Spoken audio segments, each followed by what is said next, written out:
खबर उत्तर प्रदेश कानपुर से। अखिल भारतीय पिछड़ा वर्ग फेडरेशन के पदाधिकारी और कार्यकर्ताओं ने अचानक कानपुर के जिलाधिकारी कार्यालय का घेराव कर प्रदेश के उप मुख्यमंत्री ब्रजेश पाठक के खिलाफ जोरदार विरोध प्रदर्शन किया। आक्रोशित प्रदर्शनकारियों ने ब्रजेश पाठक मुर्दाबाद के नारे लगाए और सरकार की कार्यशैली पर सवाल उठाए। प्रदर्शन की जानकारी मिलती मौके पर अफरा तफरी मच गई। जिला अधिकारी जितेंद्र प्रताप सिंह ने तत्काल स्थिति को संभालने के लिए अपना प्रतिनिधि भेजा और आक्रोशित लोगों की समस्याएं सुनी। प्रदर्शनकारियों ने आरोप लगाया कि एक बलात्कार के आरोपी को राजनीतिक संरक्षण देकर पीड़िता को सजा दिलाई जा रही है। उन्होंने सरकार पर दोहरी नीति अपनाने का आरोप लगाया। कहा कि एक ओर सरकार बेटी बचाओ बेटी पढ़ाओ का नारा देती, वहीं दूसरी ओर बेटियों के साथ न्याय करने में विफल हो रही है। फेडरेशन के पदाधिकारियों ने जिलाधिकारी को ज्ञापन सौंपते हुए मांग की कि आरोपी को संरक्षण देने वाले अधिकारियों और नेताओं पर कड़ी कार्रवाई की जाए, वरना आंदोलन को और उग्र किया जाएगा। मेरा नाम चंद्रपाल है, संयोजक महादेव सेवा संघ। उप मुख्यमंत्री ब्रजेश पाठक के खिलाफ नारेबाजी क्यों कर? ब्रजेश पाठक जी ने उनका ट्वीट सबने पढ़ा होगा। उन्होंने सीधे गृह सचिव को निर्देश दिया था कि ये जो घटना घटी है, जो मर गए आरोपी के पिताजी खत्म हो गए, तो ये उन्होंने बोला है कि ये अन्याय हुआ उसके साथ, वो उन लोगों को अभियुक्त बनाया गया। जो पीड़ित परिवार था उनको आरोपी बना के जेल में डाल दिया गया।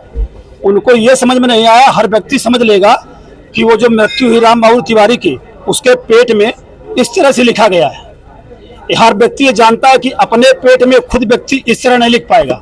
अगर लिखेगा तो वैसा लिखेगा, लेकिन चोर जब चोरी करता है तो कुछ न कुछ गलती जरूर करता है। उन लोगों ने पेट में लिखा, कागज पे इसलिए नहीं लिखा कि ये क्या नाम राइटिंग का मिलान किया जा सकता है, और इस पे पेट पर लिखेंगे तो इससे मिलान नहीं हो सकता, इसलिए लिखा। लेकिन वो गलत है, वो किसी के द्वारा लिखा गया है, जो उसको सुसाइड नोट बोलते हैं। इसमें उनको अभियुक्त बनाया गया, प्रधान को और उसके पिताजी को। ये बिल्कुल सरासर गलत है, संविधान के विरुद्ध कार्रवाई की गई है। डीएम साहब, आज डीएम मुख्यमंत्री को ज्ञापन दिया गया डीएम साहब के द्वारा। तो हम ये कह रहे हैं कि ये लड़ाई जारी रहेगी, थी और आगे भी रहेगी। जब तक न्याय नहीं मिलेगा हम लोग सड़कों पर उतरेंगे, यहाँ से लखनऊ तक। मुख्यमंत्री के खिलाफ मुर्दाबाद के नारे लगा रहे, मतलब पीड़ित के साथ नहीं। मुख्यमंत्री के खिलाफ इसलिए लगा रहे हैं कि वो धृतराष्ट्र की भूमिका में है।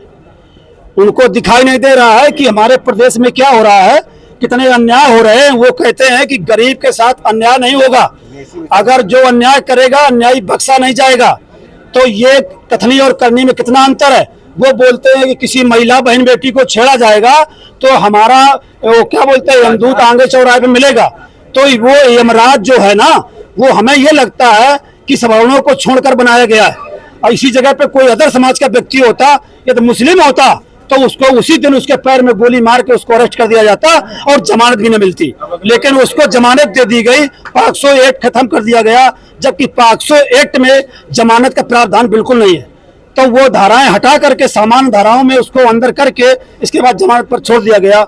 जिनको न्याय मिलना चाहिए, मिलना था न्याय, वो वहाँ जेल के अंदर हैं, और जिनको जेल के अंदर होना चाहिए था वो बाहर घूम रहे हैं। Bureau report, news hub Bharat.